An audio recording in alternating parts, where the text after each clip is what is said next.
हमने वो ट्वीट देखा है और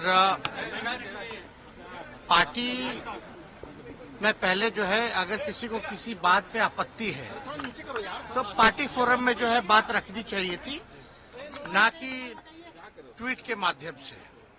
अगर कोई बात होगी तो उस पर पार्टी में जो है संज्ञान में हम लोगों ने लिया है और इस पर हम लोग बात जो है चर्चा जो हम लोग करेंगे। हालांकि मनोज झा जी प्रोफेसर हैं, आपको भी पता है, दिल्ली यूनिवर्सिटी में वो पढ़ाते हैं स्टूडेंट्स को, और मनोज झा जी जो है सर्वश्रेष्ठ सांसद के रूप में चुने गए हैं पार्लियामेंट में। इससे तो किसी को आपत्ति नहीं होनी चाहिए। तो बेस्ट पार्लियामेंटेरियन का अगर अवार्ड अगर किसी को मिला है तो वो मनोज झा जी को मिला है। उनके आचरण को देख के, उनके बुद्धिमानी को देखते हुए, जिस हिसाब से वो संसद में हर एक विषयों पे भाग लेते हैं, और जो चर्चा जो हो रही है ये महिला आरक्षण के समय में जो उन्होंने बात रखी थी कि भाई पिछड़ों महिलाओं को, अति पिछड़ा महिलाओं को जो है इसमें आरक्षण जो है सुनिश्चित करना चाहिए, ताकि गांव की भी महिलाएं, पिछड़े समाज की महिलाएं या अति पिछड़े समाज की भी महिलाएं या माइनॉरिटी की महिलाएं जो हैं इस आरक्षण का लाभ उठा सके। इसी विषय पे उन्होंने जो है ओम प्रकाश वाल्मीकि जी के पाठ को जो है वो दोहराया है। तो वो जो आज के संदर्भ में अगर आप देखिएगा तो चंद ही लोग जो है देश चला रहे, चंद ही लोग जो है देश के संपत्ति को बेच रहे।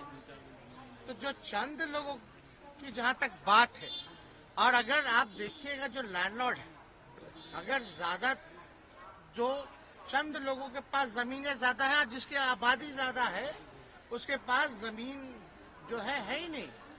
तो जो आज का संदर्भ में उन्होंने इस जो ओम प्रकाश वाल्मीकि जो रहे उनके पाठ को उन्होंने दोहराने का काम किया है। और हम लोग जो है समाजवादी लोग हैं। अब ठाकुर तो कर्पूरी ठाकुर जी भी लिखते हैं, और तो इसलिए ये कोई जात की बात नहीं बोली। ठीक है, ठाकुर जो है वो सरनेम है, हम भी लोग अहीर जाति से हैं, यादव हम लोग सरनेम हम लोग जो है वो लिखते हैं। लेकिन आप देखिएगा चौधरी भी लिखते हैं, राय भी लिखते हैं, प्रसाद भी लिखते हैं। तो ये तो लिखते हैं, उनका कोई मतलब किसी के भावनाओं को नहीं, बल्कि सबको बराबरी का मौका मिले, चंद लोग जो है इस समाज में लाभ ना उठा पाए, ये उनका जो है संदर्भ कहना था। तो कहीं ना कहीं से राजनीति में तो आप लोग सब लोग समझते ही हैं, इसी तरीके का राजनीति चलता है। लेकिन भाजपा के सांसद विदुरी पार्लियामेंट में खड़े होकर अजीब शब्दों का प्रयोग करते हैं, गाली गलौज तक आ जाते हैं, लेकिन आप लोग उनके बयानों का तो पोस्टमार्टम नहीं कीजिएगा। आप बताइए, विदुरी जी जो कहे तो क्या कहते, किसको धमका रहे थे? आतंकवादी बोले, कटुआ बोले, क्या क्या नहीं बोला उन्होंने, उग्रवादी बोले, क्या एक्शन हुआ? कोई एजेंडा नहीं। तो किसी जाति, आप बताइए, हम लोग तो सब लोगों को A to Z वाले लोग हैं, सब लोगों को लेके चलते हैं। जितने राजपूत एमएलए हमारे पास, उससे ज्यादा बीजेपी में नहीं है। चाहे एमएलसी एमएलए राष्ट्रीय जनता दल के पास ज्यादा है। तो ये तो बेकार की बातें हैं। और हम लोग तो मानने वाले लोग हैं वीपी सिंह को, हम लोग तो मानने वाले अर्जुन सिंह को, जिन्होंने 27% शिक्षा में आरक्षण दिया, वीपी सिंह जी ने जिन्होंने मंडल कमीशन को लागू करने का काम किया। हम तो मानते हैं रघुवंश जी को। इन तीनों से बड़ा कोई है क्या उस समाज में? रघुवंश जी ने मनरेगा दिया, ग्रामीण सड़कें दी। तो ये सब बेकार की बातें हैं, लोग उलझा करके लोगों को रखते हैं। अब इसमें बताइए, अगर ये तो एक बात, तो दुख की बात तो ये है, जीप काट लेंगे, गर्दन काट देंगे, मार देते, ई कर देते, ऊ कर देते। अगर हमारे दल में भी अगर कोई व्यक्ति ऐसा भाजपा के लोगों को कहता तो हम इसमें भी खेद जो है प्रकट करने का काम करते हैं। हिंसा हम लोग क्या समाज को संदेश हम लोग देना चाह रहे हैं? तो ये लोग कुछ अपने बेनिफिट के लिए ऐसा कुछ ना कुछ सब लोग जो करता रहता है। हालांकि उसको जो है पहले पार्टी प्लेटफॉर्म पे जो है बात करनी चाहिए थी। चुनाव में आपको नहीं पता था, चुनाव में 2020 के चुनाव में हम लोग सरकारी बाबू के बारे में बात कर रहे थे, तो भाजपा के लोग जो है कहीं और ले गए।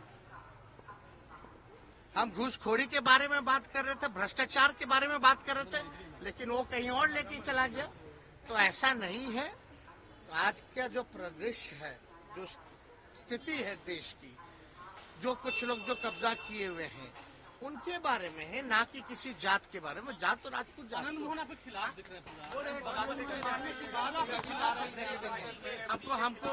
हमको नकारात्मक बातों पे टिप्पणी नहीं करनी है।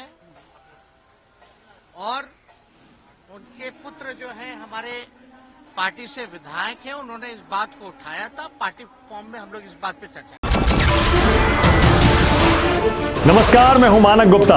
अगर आपको हमारा ये वीडियो पसंद आया हो तो इसे लाइक और शेयर जरूर करें।